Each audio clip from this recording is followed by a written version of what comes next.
예, 오늘 본문 우리 골로새서 4장 우리 3절부터 6절 말씀 중심으로 이제 그리스도인의 품격이라는 제목으로 우리 함께 은혜를 나누길 원합니다. 그리스도인의 품격. 그건 어떠해야 될까요? 먼저 우리 여기 대해 살펴보기 전에 우리 성경 말씀을 큐티하거나 우리 읽어갈 때 사실 연결을 잘 시켜야 되거든요.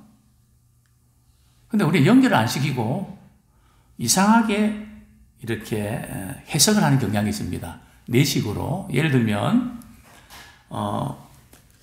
우리 5절에 보면 말이죠. 외인에게 대하여서는 지혜로 행하여 세월을 아끼라. 여기 외인이 누굴까요? 외국인들을 가리킬까요? 물론 말 그대로 외국인들인데, 즉 이방인들. 그죠? 그 다음에 또 우리 6절에 보면 너희 말을 항상 은혜 가운데 소금으로 맛을 낸 것 같이 하라. 우리가 6절 말씀 이제 큐티할 때 어떻게 합니까? 오늘도 말을 예쁘게 하게 해주세요. 소금으로 맛을 고른 게 같이 해주세요. 우리 이렇게 생각하는 경향이 있다는 거죠. 그게 전혀 틀린 것은 아닌데 오늘 본문에서 말은 말이죠. 어떤 말인가 하면 신자가 불신자들에게 전도할 때 그죠? 대화를 나눌 때 그렇게 하라는 겁니다. 그래서 우리가 성경을 이제 이렇게 아까도 보니까 뭐 1년에 몇 독 했다 뭐 이야기 하시는데 좀 귀한 일입니다. 그죠? 그래서 이제는 우리 저녁기도 오신 분들은 한 3가지 정도를 깊이 생각하고 읽으시면 좋겠어요. 첫 번째는 우리 하나님께서 이 말씀을 어떤 의도로 말씀하셨을까? 그래서 우리 하나님의 의도와 하나님의 심정. 그러니까 말씀하실 때는 말씀하시는 분의 의도가 있고 심정이 있거든요. 뭐 사람과의 관계도 그렇지 않습니까? 두 번째 우리가 이렇게 봐야 될 부분들은 연결. 전후 문맥을 가지고 왜 이런 말씀을 하셨지? 큐티식으로. 물론 큐티도 연결시켜야 되는데 이게 전후 문맥을 읽으시기 쉽지 않거든요. 그럴 때 전후 문맥을 연결시켜서 그리고 세 번째로는 그 말씀을 우리 삶에 또 어떻게 우리가 적용할 것인가 하는 이 3가지를 우리가 늘 염두에 두면서 말씀을 듣고 깨닫고 우리 삶이 변하는 복된 시간 되기를 원합니다. 그리스도인의 그 참 품격은 어디서 나타날까요? 뭐 옷을 잘 입고 말도 고상하게 하고 뭐 그런 어떤 부분도 물론 있겠지만 그리스도의 품격은 우리가 복음을 받아들였고 우리 하나님의 사랑을 경험했다면 그 하나님의 그 사랑을 다른 사람에게 나눠주는 우리 주님의 사랑을 나눠주는 그런 기회를 우리가 잡는 것이죠. 우리가 삶의 현장에서 우리가 찾아보면 사실 많이 있습니다. 오늘 제가 아침에 이제 교회에 오려고 이제 밖에 나왔는데 우리 한 70대 된 우리 할머니가 이제 뭐 이렇게 아마 산보 가시는 것 같아요. 이 차림이 이제 지하방을 이렇게 사시는 것 같은데 문을 닫으려는데 문이 안 닫힌다는 거죠. 문이 열려 있어서 그냥 가지도 못하고 그냥 두리번 그러다 제가 나오니까 문이 안 닫히는데 어떻게 좀 도와주실 수 있나요? 그래서 제가 뭐 몇 가지 방법이 있잖아요. 그래서 문을 이렇게 닫아드리고 되게 고맙죠. 그죠? 그래서 항상 우리는 그리스도인들은 사랑할 수 있는 기회, 감동을 끼치는 기회 찾아야 됩니다. 저 같은 경우는 간혹 순댓국집을 두리번거립니다. 왜요? 제가 이제 카드로 좀 결제해 줄, 그래서 이렇게 간혹 한 번씩 순댓국 드십시오. 그죠? 그래서 그 사랑을 나누려고 합니다. 물론 그렇게 나누는 건 저는 교회 카드는 절대 안 합니다. 개인적으로 하지. 제가 사랑에 감동을 끼치는 것은 물론 교회 그걸 할 수 있죠. 제 개인적으로 거의 다 합니다. 제가 그걸 또 원하니까요. 그래서 우리 삶의 모든 영역이 전도의 문이 열리는 기회로 삼기 원합니다. 지금 바울이 골로새에 있는 성도들에게 기도를 부탁하는데 어떤 기도를 부탁할까요? 성경이 이렇게 말씀합니다. 그 기도의 그 제목이 참 특별한데요. 그게 이제 그리스도인의 품격이죠. 우리 3절 말씀 같이 읽겠습니다. 시작. 또한 우리를 위하여 기도하되 하나님이 전도할 문을 우리에게 열어주사 그리스도의 비밀을 말하게 하시기를 구하라. 내가 이 일 때문에 매임을 당하였노라. 바울은 지금 어떤 상태에 있습니까? 로마의 지금 감옥에 갇혀 있거든요. 감옥에 갇혀 있으면서 바울은 감옥에서 석방되고 싶은 마음이 간절했을 것입니다. 그러나 바울은 저의 석방을 위해서 좀 기도해 주십시오. 그렇게 말을 하지 않습니다. 석방 그 자체를 위해서 기도하라고 부탁을 하지 않고 말이죠. 제가 석방되어서 어떻게 하기를 원한다고요? 전도의 문이 열려서, 그 전도의 문이라는 그 표현이 우리 성경 말씀, 우리 이렇게 3번 1에 보면 또는 뭐라고 되어 있죠? 그 밑에 보면 말씀의 문, 혹시 그게 기록되어 있습니까? 일반 성경은 아마 안 나와 있을 것 같은데,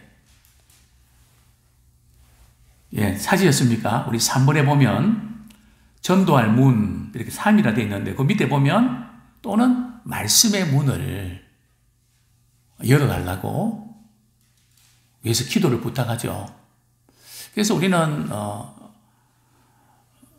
먼저, 우리 성도님들은 목회자를 위해서 전도뿐만 아니라 말이죠. 주중에 하나님, 이번 주에 우리 목사님을 통해서 우리의 꼭 필요한 말씀을 우리에게 들려주십시오. 말씀 선포를 위해서 우리 성도님들 기도가 굉장히 중요합니다. 왜냐하면 저는 이렇게 지금 뭐 그런 기회도 별로 없지만 말이죠.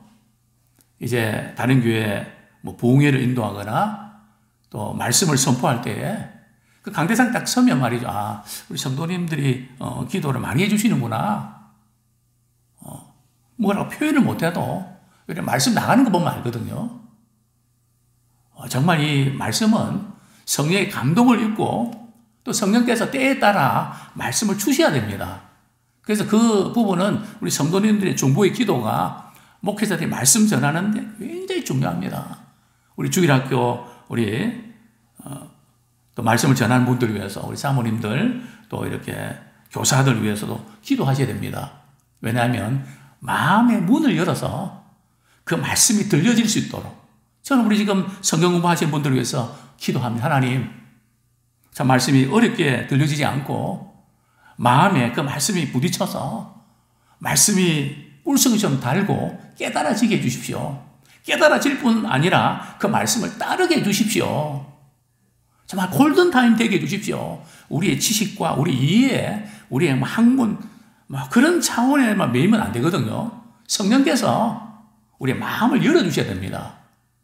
특별히 우리가 전도 대장도 마찬가지죠. 우리가 한 영혼을 위해서 우리 전도할 때 우리 기도를 통해서 하나님 오늘 제가 복음 전하는데 그 마음문 열어주셔서 깨닫게 해주시고 또 환경적인 요인까지도 하나님 간섭해 주십시오. 저희 교회에서 이전에 전도 폭발 훈련을 이렇게 하면서 저도 이제 강사로 있으면서 참 이상한 것은 복음을 전하려고 그러면 방해 요인이 생깁니다. 처음에는 뭐 살다 보면 뭐 이런저런 일들이 생길 수 있겠지 했는데 꼭 그런 것 같지 않고 뭔가 방해를 당하고 있다는 것을 보게 됩니다. 왜냐하면 말씀을 듣고 또 예배를 드리고 우리 교회 나가는 것도 마찬가지잖아요. 전도자들에게 이번 주에 꼭 교회 가자. 그럼 이상하게 꼭 문제가 생긴단 말이죠. 빠질 이유가 생기거든요. 뭐 다른 데는 괜찮은데 말씀을 듣고 복음을 들으려고 그러면 뭔가 이렇게 간섭을 받는 그런 영적인 면들이 분명히 있습니다. 자, 성경은 이렇게 말씀합니다. 전도할 문을 우리에게 열어주사 그리스도의 비밀을. 그리스도의 비밀이 뭘까요? 그리스도를 통해서 믿는 사람들에게 구원을 주시는 하나님의 계획이죠.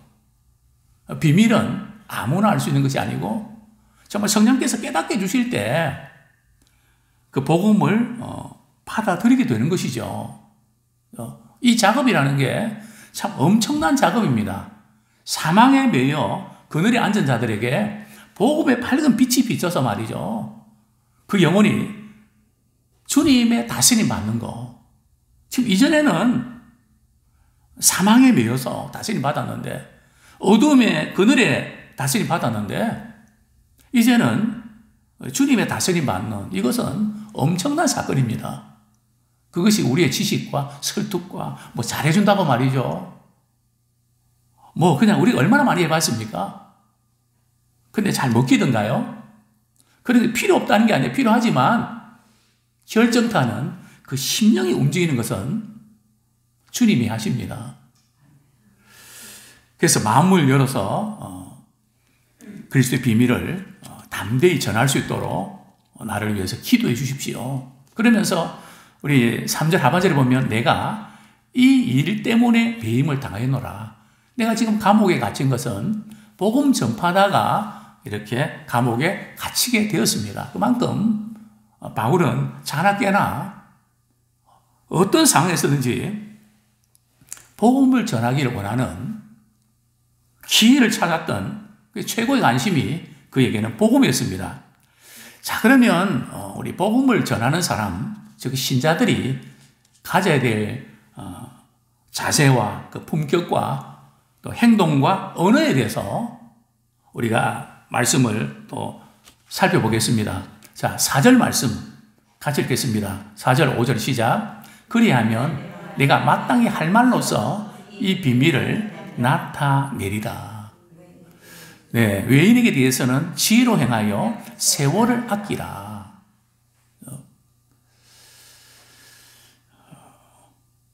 참 우리가 마땅히 해야 될 말을 우리 해야 되거든요. 우리가 이런저런 다른 말을 많이 하는데 예수 그리스도에 대한 구원의 놀라운 사실은 빠뜨린다든지 마땅히 해야 될 말을 놓치는 그런 일이 없도록 해라.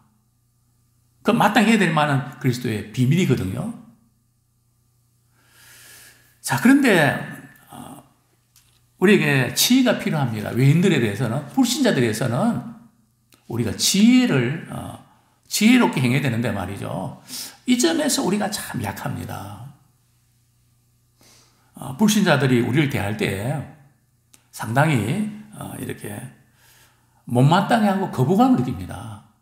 왜냐하면 우리는 복음에 대한 감격 때문에 그 영혼이 안 믿으면 지옥 가고 말이죠. 그러니까 안타까워서 막 복음을 전해주고 싶잖아요. 근데 그것이 주님을 알지 못하는 사람들에게는 그거는 그 다음 단계에 필요한 것들인데 그럴 때에 마음을 닫아버린단 말이죠. 옛날에는 그 부분이 좀 통했던 것 같은데요. 지금은 뭐 완전히 안 통한다고 볼 수는 없지만 거부감을 느끼는 것이 훨씬 많습니다. 저는 이렇게 주변에 그분 반응을 보거든요. 저분 저렇게 이야기를 듣고 굉장히 지금 뭐 그냥 이렇게 힘들어서 말이죠. 어쩔 줄 몰라 하는 그런 말은 맞거든요. 예수님께서 우물가 여인은 말이죠.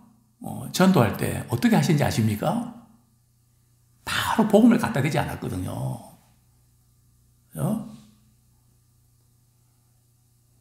예를 들면 말이죠. 우리 전도고발에서 정말 굉장히 그 충격 주는 당신이 오늘 밤 세상을 이 세상을 떠나면 천국 들어갈 확신이 있습니까?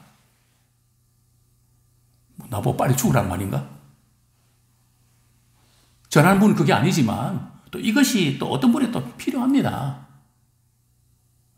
그러나 삶에 찌들려서 힘겨워하고 이런 사람들에게 말이죠. 사람 방어하면서 말을 해야 된단 말이죠. 지혜롭게 말을 해야지 거부감 느끼고 비난받도록 하면 안 된다는 거죠.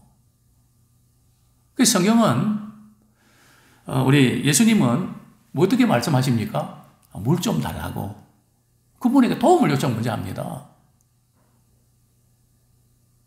그러니까 당신 유대인이면서 왜 사마리아인 나에게 물 달라고 그럽니까? 보통 유대인들은 사마리아인들 상대도 안 하는데 참 이상하네요. 나한테 물 좀 주면 나는 생수를 줄 수 있다고. 눈이 번쩍 뜨이죠. 생수? 더 이상 물 길러 올 필요도 없고 그런 물이 있다면 제발 저를 좀 주십시오. 그죠? 이 여인에게 필요한 부분들 다 건드린단 말이죠. 그러다가 예수님 뭐라고 말씀하십니까? 남편 이야기 하지 않습니까? 왜냐하면 이 영혼의 목마른 그 근본적인 그때 건드린단 말이에요. 대화하면서 그 사람이 갖고 있는 가장 근원적인 부분들을 터치를 하거든요. 그 다음에 예수님께서 내가 그리스도다. 보통 사람들에게는 말이죠. 내가 그리스도라 말하지 말라고 감추었는데 이 여인에게는 말이죠. 내가 그리스도다. 그러니까 바로 말이죠. 물동이도 내려놓고 말이죠.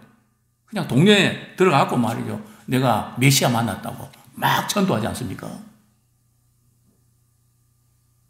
그러니까 우리가 이 복음을 전할 때에 불신자들이 대할 때 우리가 지혜롭게 행해야 됩니다. 그렇죠? 물론 여기서 지혜롭게 행한다는 것은 평소의 삶이 말이죠. 그들에게 좋은 호감을 갖도록 해야 됩니다. 동네에 좋은 소문이 나야 됩니다. 좀 끌리도록 만들어야 됩니다.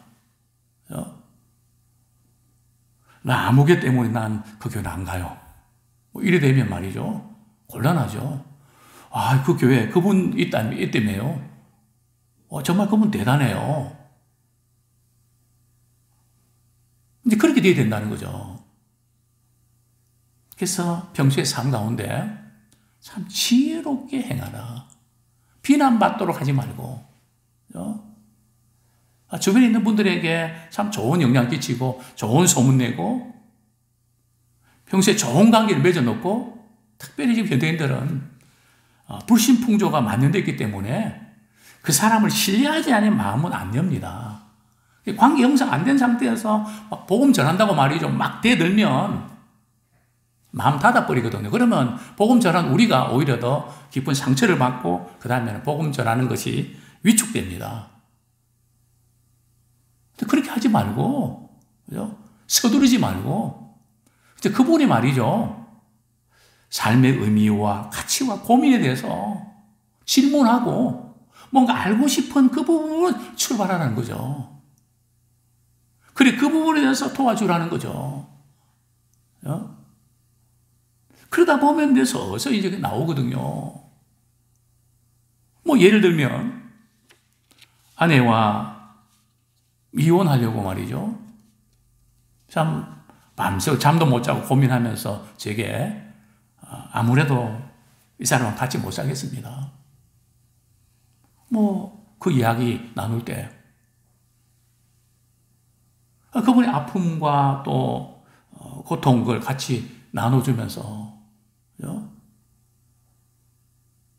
그러면서 이제 주님의 사랑을 나누고, 그 지금까지 잘 살고 있거든요. 자녀들을 또 결혼시키고. 우리에게는 삶의 의미와 목적이 분명하지 않습니까? 우리가 대답할 것이 많거든요. 그래서 성경은 세상 사람들이 당신들은 무슨 소망이 있고 무슨 삶의 의미가 있습니까? 소망에 관한 이유를 묻는 자들에게 온유와 두려움으로 대하라. 정말 안 믿는 사람들이 사실 얼마나 방황하고 갈등도 많고 힘들고 마음 들 것도 없고 뭐 그런 분들이 얼마나 많습니까? 그래서 툭 건드리기만 하면 막 그분들 웁니다. 정말 우리에게는 그런 보화들이 있거든요. 우리 주님의 사랑이 우리 안에 있기 때문에 또 그 사랑을 나누기만 하면 되거든요. 다만 우리가 사람에 대한 이해. 그래서 우리가 이 복음을 전하 그러면은 우리의 삶이 우리가 평소에 지혜롭게 행해야 됩니다. 그죠? 우리가 교회 가자, 또 복음에 대해서 아무리 이야기해도 우리 삶이 복음이 되지 아니하면 안 받아야 된단 말이죠. 나에게 없는 그것이 저분은 가졌구나. 내가 지금은 안 나가지만은 언젠가 나가야 되겠다. 끌려야 된단 말이에요. 자석처럼. 그러기 위해서는 지혜롭게 행하라. 그 다음에 6절 말씀. 지혜롭게 행하여 세월을 아끼라. 그죠? 세월을 아끼라는 것은 말이죠. 시간이 늘 있는 거 아니니까 우리가 그 사람에 대해서 이야기도 들어주고 관심도 갖고 그렇게 하지만 우리가 복음을 전하는 이 부분들을 기회를 잘 포착하라는 거죠. 그죠? 그냥 인간적으로 잘해주는 것만 끝나지 말라는 거죠. 그리고 교회 오기만을 기다리지 말라는 거죠. 그죠? 우리 인간적으로 잘해주지만 반드시 거기에 복음이 있어야 됩니다. 제가 말씀드리는 것은 너무 서둘러 갖고 말이죠. 한꺼번에 관계 형성도 안 되는데 그냥 갖다 대지 말라는 이야기죠. 자, 그 다음에 우리 6절 말씀 같이 한번 읽겠습니다. 시작. 너희 말을 항상 은혜 가운데서 소금으로 맛을 낸 것 같이 하라. 그래야면 각 사람에 마땅히 대답할 것이 아니라 참 각 사람에게 이렇게 어떻게 말해야 될지 쉽지 않거든요. 사람들이 다 다르니까. 그런데 어떻게 되는가 하면 말을 말이죠. 은혜 가운데 소금으로 맛을 낸 것 같이 하라. 은혜를 끼치게 하라는 거예요. 그러니까 우리 전도하시는 분들은 말이죠. 말이 변해됩니다. 날카로운 말이 아니라 상처 주는 말이 아니라 싸매고 세우는 말을 해야 됩니다. 우리가 다른 건 아무리 잘해도 말이죠. 말에서 삐끗하면 신뢰를 안 합니다. 말은 품격이거든요. 정말 이렇게 감동을 줄 수 있고 품어줄 수 있고 신뢰가 가는 은혜를 끼치는 말을 하라는 거죠. 참 우리의 삶의 방식은 말과 생각과 표정까지도 변화되게 됩니다. 그래서 말이 은혜 가운데 소금으로 맛을 내가 같이 하라. 선한 말을 하고 세우는 말을 하고 감동을 주는 말을 하고 맛을 내는 참 그런 분도 있는 것 같아요. 어떻게 말을 해도 그렇게 예쁘게 정말 그렇게 참 잘한다. 우리는 사실만 이야기하는 것이 아니라 좀 그 맛을 내게 하는 좀 세우고 따뜻하게 하고 품어주는 푸근한. 그래서 우리가 그리스도의 품격은 어떻게 나타내야 될까요? 정말 한 영혼을 사랑하고 그 주님의 사랑을 나누는 도구로 쓰임받는 것이 그리스도의 품격입니다.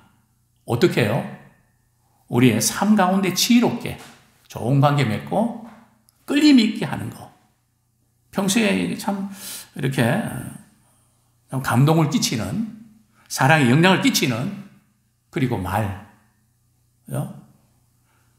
가운데 은혜를 끼치고 선한 말하고 또 그 가운데 복음이 들어있는 먼저 그 마음문이 열리면 복음을 들으려고 하거든요. 그런데 이 마음문이 닫혀 있는데 그냥 딥다 이렇게 공격하면 오히려 비난받고 그냥 그 참들은 영 그냥 예의도 모르고 영 아니야 이래 되거든요. 근데 우리는 얼마나 참 주님이 주신 게 많습니까? 그 사람에 따라서 우리가 지혜롭게 대처할 수 있도록 우리 기도로 우리 주님의 지혜를 구하는 우리 모두가 되기를 축원합니다.